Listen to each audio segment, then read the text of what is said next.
종전선언 불씨를 다시 지킨 청와대. 문재인 대통령이 유엔 화상 연설에서 종전선언 카드를 다시 꺼내들었습니다. 논란이 많습니다.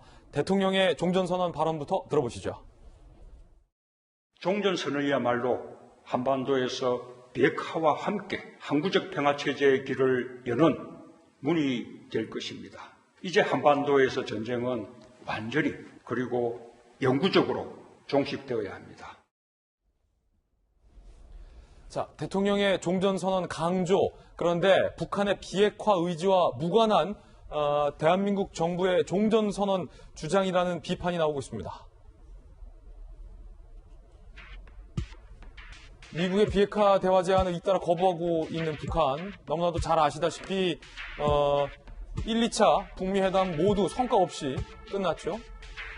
더 나아가서 북한은 최근에 남북 간의 연락사무소, 공동연락사무소, 우리의 혈세가 들어간 그 건물도 일방적으로 폭파해버린 바 있기 때문에 이 배경에 대통령이 종전선언 카드를 다시 꺼내드는 것이 과연 어떤 의미냐라는 해석들이 분분하고 있습니다. 미국 도널드 트럼프 대통령 역시 당연히 북한이 먼저 비핵화 선언을 해야 종전선언을 할 수 있다는 입장을 고수하고 있기 때문에 대통령의 이 같은 발언이 김용태 의원님, 자, 어떤 맥락에서 나온 걸로 좀 저희가 해석을 해야 할까요? 결국 지금 아무런 성과 없이 임기가 끝나가니까 궁여지책 차원에서 나온 것 같은데, 자, 이 종전선언이라는 것 자체도 손바닥에 맞아야지 소리가 나지 않겠습니까? 아니, 종전선언의 주체가 문재인 대통령하고 김정은이 아니라 김정은과 미국이나 유엔이라는 건 누구나 다 알고 있는 상황인데, 미국이나 유엔의 입장이 전혀 바뀌지 않았는데 종전선언을 얘기하는 것 자체가 저는 난센스라고 생각하고요. 또 하나, 사실은 정말 한반도의 평화를 위해서 가장 중요한 게 비핵화가 우선되고 거기에 뒤따라오는 게 철저한 검증 이후에 이제 종전선언이라고 사실 많은 전문가들이 얘기를 했습니다. 근데 문재인 대통령이 이 비핵화와 종전선언을 딜할 수 있다는 식으로 이제 중재안을 냈는데요. 자, 그것도 이제 깨진 상황이잖아요. 근데 지금 어제 말씀하신 거는 종전선언부터 하면 비핵화가 뒤따라올 것이다. 이런 식으로 지금 얘기를 한 것으로 제가 파악을 했습니다. 자, 이것은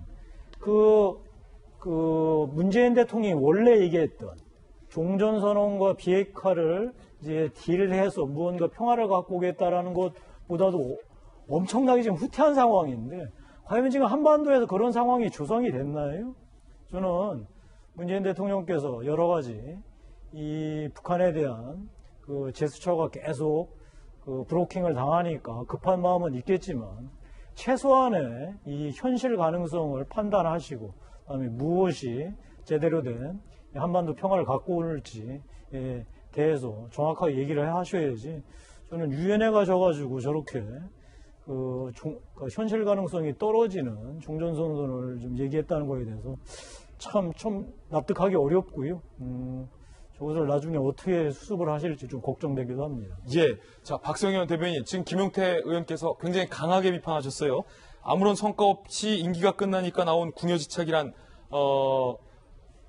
비판까지 주셨어요. 김용태 전 의원님의 개인 견해인데 어떻게 보십니까? 예, 이번에 대통령께서 말씀하신 자리가 이제 유엔 총회지 않습니까? 근데 이제 저 말씀은 사실 특별한 말씀이거나 달라진 말씀은 아닙니다. 2018년 그 4.27 판문점 선언에서도 분명히 그 종전선언에 대한 언급을 하셨고요.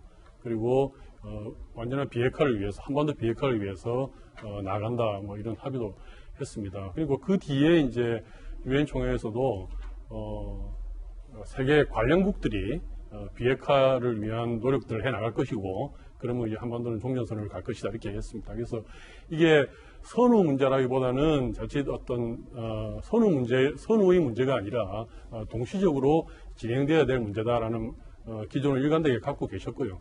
그런데 이번 그 유엔 총회에서는 사실 핵심적으로 저희가 주목하고 아마도 목적하신 바는 그 동북아 방역 보건 협의체, 그래서 그동안에 한국이 이룩한 해외 방역의 성과, 이것을 동북아와 나누고, 그리고 빈곤국과 가난한 나라들과 이렇게 나누어서 한국이 국제사회에 좀 더 기여를 하자, 이런 것이 주된 것이었고, 아마 이런 의기에 주목을 해서 문제를 풀다 보면은 북한 문제도 좀 실마리가 풀리지 않겠냐 이런 좀 실질적인 문제를 보면서 이렇게 평가를 하면 좋겠다라는 생각이 듭니다. 예, 문재인 대통령의 발언 짚어봤습니다.